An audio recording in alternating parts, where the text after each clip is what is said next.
I think let's just summarize it quickly in terms of like five things to do if you like trying to set up a new business. What would those five things be? We can like agree or disagree on them. So, so number one could be like do your market research. Number one for me is like the idea. Okay. Yeah, so the idea. Like, is it like by idea, are you the type to look into like what problem you're solving, or are you more like market opportunity? What way do you tackle it? If I'm being honest with myself, everything I've built is something that's worked for me. Okay. So then I feel that I'm confident enough, because I think it comes from the fact that I'm a really, really, really fussy consumer. Okay. So I'm very, very fussy with everything. But I guess then your second challenge is translating that into, is it a business? Yes. Right. And that's why they don't all work. I don't know. You might like triangle toilet paper, right? But that doesn't mean that is the next thing. Yeah. If I just made triangle toilet paper, that's it. This is going to be a huge business, right? I agree. Yeah. And that's why they don't all work. Yeah. But that is probably one of the things, is that what is the idea that I have, and which typically comes from something about me. That's just me historically, but it doesn't always have to be that way, of course. But the idea, the research, understanding, the education process of the market that your idea is coming from, I think definitely. Yeah. So it's okay. Number one, I guess it's kind of similar. So you're saying it's a problem that you feel personally. It is a way, to find a solution. Not always a problem idea, though, is what I'm saying. It's just a I guess a solution of life, but not always necessarily a problem. But yeah, in a way, right? I think when people read this a lot online, they'd be like, "What problem are you solving?" That doesn't necessarily mean like an actual problem. It just means like it's an opportunity of some way. Opportunity is probably the best word for it. So you find like what the opportunity is, and then number two, research the market. For someone wanting to research the market, let's just break that down. Like, what would you do? I'll say what I do. I would if I was researching it, I would go and look at like who the main people are in this space. That could even be, again, just from my own mind first. Like, I think I've seen these 5 people that do this thing. Yeah. Then go and research like on Google and literally find the 5 companies that do it. If they are companies that you've heard of, there'll be ways to find out like how many sales they've got. How much, if they've raised any funding, if they've any external information you can find about them, like write them down. Yeah. The other things I would do, obviously if it's a public company, if they're that big, then you should be a bit cautious, because it means someone huge is already dealing with this problem. Again, people don't know, but all public companies' information is public, so you can go and literally download everything and have a look at it. Yes, you can. So yeah, like that would be kind of like my high level thing about saying, okay, who are the big players and what are they doing and how long they've been around, how they're tackling this problem, then what is the actual, I guess, that would be my second in research. That's the way I research. I think 100% that'd probably be my first thing. Who else is in the market? Who's dominating the market? The difficulty that sometimes is that people look at those companies, let's just say they're really big, and then they think, I won't ever get there. So I think that's quite a risk, that some people get put off by sometimes the size of people within the marketplace as well. So I think it's important that you're just looking at it really just from a learning point of view, not like as a comparison. Yeah. That's quite dangerous to do. So I would definitely go research the markets. I would even send an email to someone high up. You can get email addresses really easy as well. They're all available online, and you can speak to people high up and maybe have say I'm interested in getting into this space. If you have 2 minutes, I always try and think out of the box. Could I come in and see you? Sometimes people do it. You just be surprised. Yeah, the guy that made the Nike Plus, like the running app. Yeah. I went and met him when I was setting up my first app. And he met you. Yeah, and I was like, look, this is my idea. I'm into health and fitness. I want to build a community around health and fitness. Yeah. What do you think? And literally sound like we spoke about it. We met twice actually. So then after the meeting, I sent him some documents. He read through them, and then second time we met and broke it down a bit more. And it was good advice at that time, and it's kind of like made me realize, okay, things are a lot more complex. So, and he really focused on user experience. So me meeting him made me realize, okay, when you're building an app, you really need to draw like the 50 screens and think about every single way people can interact with these, rather than not thinking about that. Yeah. And I learned that because I went to somebody with experience. And what people need to know is that people tend to give you more time now, is also because they're curious as to who you are. Yeah. Are you about to be a competitor? Yeah. And you just never know what's going to come from that. So I think people will be surprised at that you will get the time, that if you make the effort and you're like quite persistent about it, you might just get the meeting that could really help you. All right, so number 2, like do that. I guess this is more applicable. Would you say this is more applicable for like product-based businesses, or does it work for someone like setting up an SMMA, you know, like a social media marketing agency or anything like that? You know, where like I'm going to do your Facebook ads type of companies or whatever. Do you think it would work also for that? I think it's good to just see how other people work. Yeah. I think it worked for anything. So I think it's just good to know.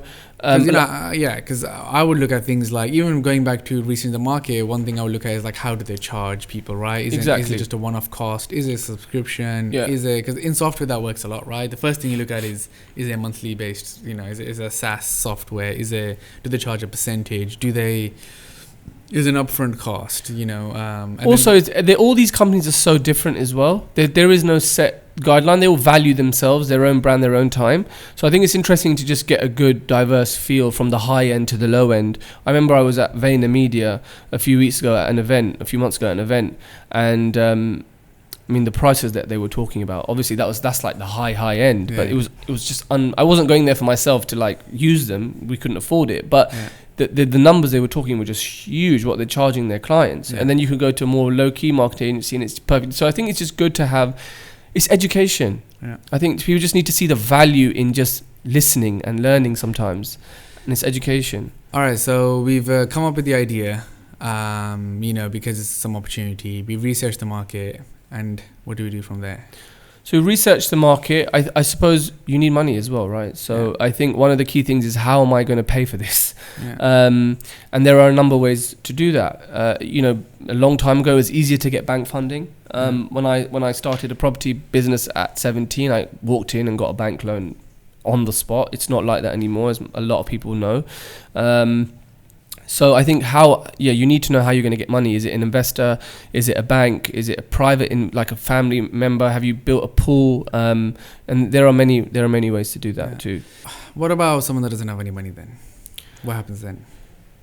Someone who doesn't have any money, but they have a great idea. So they've had the idea, they've done all the research, which I guess, I'll be honest, like 80% of emails or DMs I'm getting is like, I have this idea, it's going to change the world, I have no money. Yeah, if you genuinely have something, money will find you, I think. That's another thing. There is plenty of investors out there. There's plenty of people with money that are looking for any age, young or older, entrepreneurs or people with great ideas that could be a good business. Do you think there should be like a thing of, you know, without like a product and some actual traction, like something actually happening? Traction means like, you know, some sales, some... I don't know, even signups is no longer a thing, like actual concrete stuff. No one will really invest anymore in an idea, you know. So I guess the point I'm trying to get to is like, if number 3 is yes, need money, but I guess the real question is like, how can you get this product live? Yeah, without the money. Yeah, you know, or get it to a point where it proves that your idea number 1 is actually even worth it. Yeah, even works. I mean, at the end of the day, that comes down to our initial point we spoke about a little while ago, which is why don't leave your paycheck, because you might be putting in money yourself. And if you can do that, then great, because you won't have to give a share of your company away or whatever it is, and you can keep complete control, which I think in the early stages especially, it's really, really important. So if you can manage to keep that money yourself and get that investment in yourself where you're in fully control, that's great. But it's not always possible. But I do think that if you have an idea, there are so many ways to raise money. Even if you just did, you know, you posted it on Instagram and sponsored it, that this is my idea, and you put a sign up with you saying, I need 100K, people are going to see it. It's just about how much noise you're prepared to create. I don't think money's hard to find today. I really don't. Yeah. I think there's Kickstarter, there's loads of different ways, there's crowdfunding, you know, to raise money. But I guess for any investor, because I've been through this, is that you have to show the hustle first. That if you're literally sitting around or just pitching for money and you haven't even bothered to start making your product, then I think you'll really struggle. But if you, in that same time, also went down the route of like reinvesting some of your salary or moving into a worse apartment and saving £500 a month and paying that £500 a month to a freelancer to build you, I don't know, like a version of a website, a software, or buy a camera to start your social media services, or to order your first 100 t-shirts, right? Like, I think that's the thing. Like, you need to get to that first point so you can even test it yourself to be like, is this even a thing? Yeah. Because if you can't, like, I think someone came to me recently and they're like, oh, I want to start my own clothing brand, this, that. And I was like, look, I want to make the biggest clothing brand or something, he was saying. And I was like, have you made 100 t-shirts yet and sold them? Yeah. Do that first, and then do 1,000, then do 10,000. Then you can think like, okay, I wanted to do X, Y, Z, right? So I think that's because I'll give you my example. So when I was working, I moved to a shitter when I quit my job, and then I moved to the cheapest place I could find, just so the money that I had saved up would last me the longest. Yeah. And I could invest most of it the longest I can into I hired a guy at that point to build my first website, and it cost me something like $1,000. And then I realized, wow, that's a waste of money, and I should just learn this myself. Yeah. Then because the answer becomes, right, that your time becomes the money. Yeah. That you spend your own personal time learning something that you don't have the money to pay for someone to do. I think that's the route that I went down. I think what you're saying though comes down to one thing, and I think that this process, the journey that you put yourself through, it makes you investable as well as your idea. That's it. That's 100% what I was trying to get and to. I think that because when you go to an investor and say, hey man, look, I've been trying to build this thing for 6 months. I've been doing this, and then I sold 100 of them, or I signed 5 clients. But then, I couldn't keep the clients because I don't have the money to do all this work. Then an investor would be like, all right, cool, you clearly have the know-how, the hustle, you know what it is. Then, I can see you can build this. But if you go to him and saying, I have this amazing idea, I've researched the market, give me 100K and I can make this, it's really hard to sell, because would you really believe that person? Yeah, no. And I think that's what people need to know. I suppose this is what could be one of our points, is that keep developing your idea, but keep developing yourself, so that you have, you make it really hard for an investor if you are as investable as your idea is. Because then an investor might think, you know what, this idea might work, might not work, but this guy, if this isn't going to be the one, his next idea is going to be the one. But you see what I'm saying? So I think make yourself an investable proposition for any investor. So that will just make things a lot easier. I think that process that you went through, the sacrifice that you went through, you're showing that commitment to the investor, becomes quite hard to say no. Another thing I realized is actually when I was doing, I pitched so many people till I pitched this one guy. And the one that I got my first investor was actually, it was me not doing a pitch, instead literally just blurting out everything that I have been doing to get to this point. And it was that won me, that the guy was like, cool, I'll invest. He invested 50,000, and that was literally when I was sitting in my bedroom, because I've gone and met this guy and I'm literally just telling him, look, I did this, then I built the app like this, we got to 40,000 users, then I did this trick to get people to keep coming back, then I did this, and I just blurted it all out. And for a new person to hear that, it's like, wow, this guy's really crazy about his weird thing that he's doing. And he invested in me. That's it. And I think so I think number 3, you got to build that know-how, and if you haven't gone through that process, then you're not ready for investment. Yeah, exactly. And I think make yourself investable. Let's call it that. Your idea, but make yourself investable too. I guess once that's there, in my opinion, I think number 4 would be then that, can you really translate this into a business? And the way I did that personally, and I think a lot of people even then were like, why are you doing this? It's so ancient, the concept of a business plan. So when I wrote my business plan, the first one, I did that as an exercise to really understand, do I know all the different things about the business, how it would work, from how would I market this to how would I acquire users, how much would it cost to acquire somebody, how long would a customer stay around, how would I charge, what would the different prices be, all this sort of stuff. And I went through this journey of a business plan. I remember at that time everyone was like, oh, business plans are so old, who does a business plan now? Back in the days you would take a business plan to a bank for approval or whatever. But it's the exercise that's the key. And for me, I would say number 4 is once you've got to a point that where you've got something and you potentially have sold a few of them now, then is the choice of like, cool, is this like a fun side thing where I sell 1,000 t-shirts with Drake's face on it, right? Or is this going to be like a lifestyle t-shirt business that way I'm going to sell 100,000 products a year? I think kind of what you're saying is like for example, when we released our t-shirts, there would be a way to commit to 5,000 in our opening inventory and pay like 50% less for our t-shirts, but we wanted to test the market first, so we only ordered 50 and we paid a lot more for them. But it's smarter than going to 5,000 and not being, it's like kind of, I think what you're saying is just test the water with your brands, with your ideas. Find a way to kind of put a feeler out and test the water to see how quick, not only do people buy them, but how quickly are they being bought. If it takes you 6 months to sell 50 t-shirts, you haven't got a business, more or less. That's what I'm trying to get to. So once you kind of got this thing of like selling, because then if you test what you doing and is it really like something real, but then number 2, do you have a plan for going forwards? A plan of like what is the ideal plan? Like what I do a lot actually is I create like an 18-month plan from where I am today. And it's the most fascinating exercise because you're like, cool, if I'm doing like, I don't know, let's just say 100 sales this month. Next month, I'm going to do this much. To genuinely sit there and be like, how much I think I will sell each month. And then where do those sales come from? And, how much does it cost me to market? At what point do I need more staff? How many staff? All this. And going through that exercise. So I did this in the early days. That exercise, going back to when I met my first investor, because I'd gone through exercise, it was in my mind. So when he's asking me generic questions, like you have this understanding about your business that really makes you, that you know your stuff. And I think it's a good exercise because you're right. What a lot of people, I've seen this happen a lot. People set up a social media marketing agency. They get 5 clients. They'll sign them up for, let's just say, 5K a month retainer, so that's 25K a month. And straight away, they'll be like, all right, great, I've set up a multiple 6 figures business, and that's it, I'm an entrepreneur, I'm killing it. But it's a huge missing aspect of it is that there's no business plan going forward. Like, I know you signed 5 clients, but can you truly sign 100, 500? If you can, at what point will that be? How much will that cost you? How will you be able to service those people? All that kind of stuff.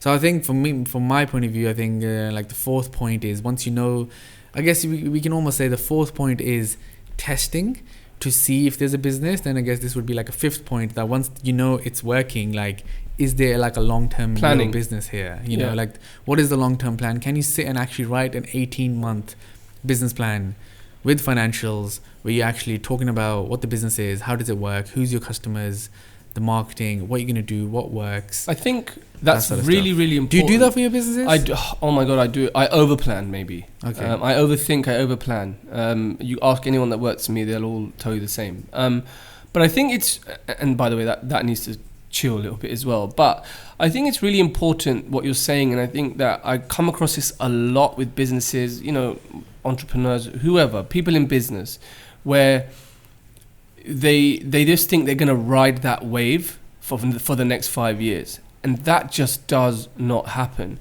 If you don't think long term, 18 months, 24 months, whatever it may be, and your business doesn't continue to produce revenue, doesn't continue to be successful, doesn't retain the revenue that it has, things will come crashing down so fast and you will not know what to do. It will just happen and you'll just be gone. And that is how cruel it can be. And that's why people have to plan. They have to think long term.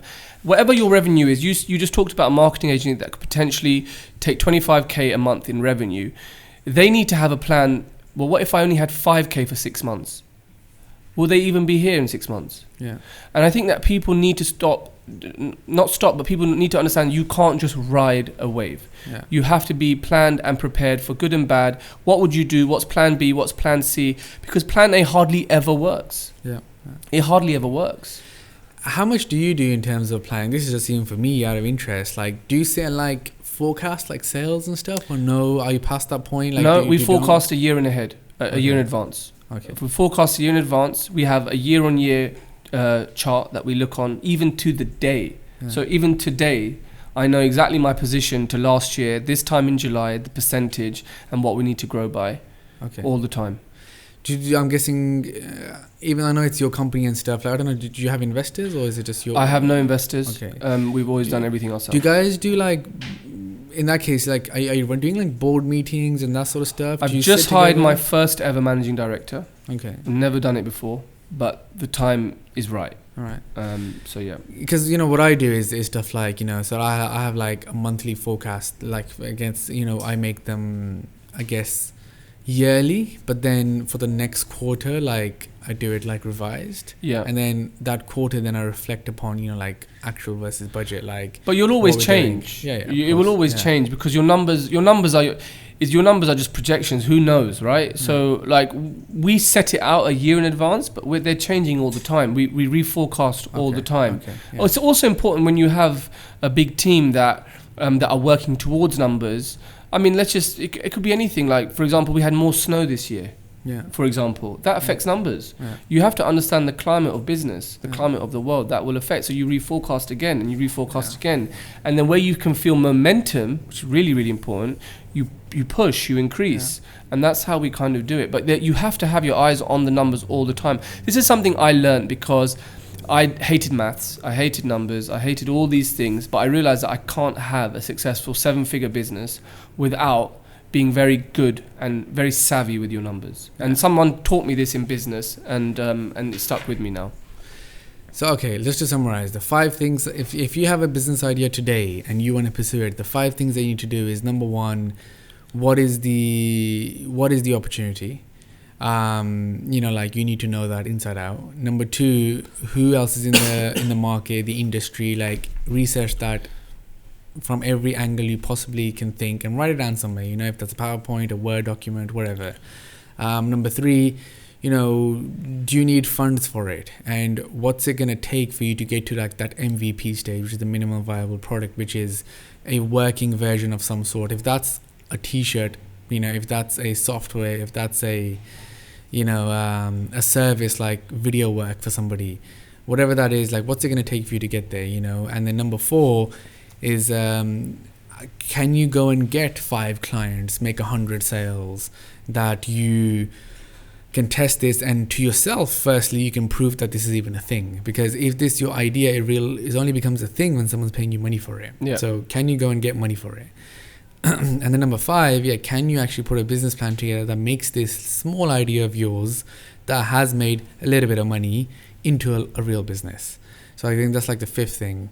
Hope you guys get some value there. And I guarantee if you kind of go through that process with whatever idea you have, you'll probably get to the number 4 stage, and that's where you'll find out. Because you will realize, like you said, I had this amazing idea of selling this, but when you only sold this many, then you'll start to say, oh, it's because I didn't have enough investment, or is it because of this? And that's never the reason. There's always a way to get there. A lot of people, I'll give you some examples. If you're running a software company, you can get, if you don't know how to code, you can get someone and you'll have to pay them in equity, but you can find someone to make a version for you, right? And you can learn how to code. A friend of mine did that and he's running a very good business now. He just learned. Yeah, so if you learn, if you can't learn, you can find someone, pay them in equity. If it's a product business, it's very easy because buying a bunch of products to sell will not cost you that much. You can essentially do that yourself by working part-time somewhere, because you're only talking like a few thousand max. Yeah. And if you can't generate that much of cash from hustle, then you shouldn't be a businessman in the first place. And number 3, if you're a social media marketing agency or whatever, which a lot of people are now going down at the moment, then that's just pure hustle. So like, someone that I knew did this. What he did was he just audited people's like social media and sent them like a thing saying, hey, this is what you're doing wrong with your social media. This is how I would do it. Would you let me come in and do one piece of content for you for free? And people said yes. So he would go and do the work, create the video, give it to them, and then be like, cool, I charge $2,000 a month, let me sign you. Yeah. So that's the hustle that we're talking about. And that's like the 3rd thing. Then the 4th thing, can you do it 5 times? So it's not just fluke. Can you do it 5 times, 10 times? Then can you go and now sit down and become because if you're going to be a CEO, you're going to run your own business, you got to know finances, you got to know marketing, you got to know a little bit of everything. Which brings me to this final point, and I have my own view on this. Like, do you believe in like outsourcing in these skills? So what I hear a lot of and in this entrepreneur space, it's a buzzword, and I feel like there's a lot of wrong information. People will be like, oh, but if you don't know how to do something, just outsource it. Yeah. It's become like, especially from like 2-3 years ago, it was a real thing that, oh, I'll just have someone doing my social media, I'll have someone doing my marketing, I'll have someone doing like this. So essentially, I'll outsource everything, like the 4-hour work week, right? I'll outsource everything. I'll be sitting on a beach, and the business is going to be running. Yeah. Do you feel that?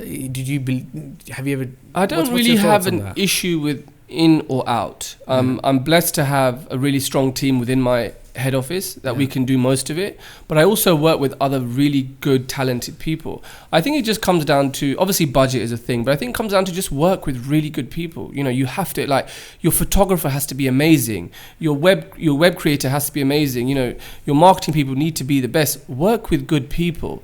And I think and then be aware of what everyone's doing. I think also really important. You can't just hire a massive team, really good team, or work with all these amazing agencies and just go sit on a beach somewhere.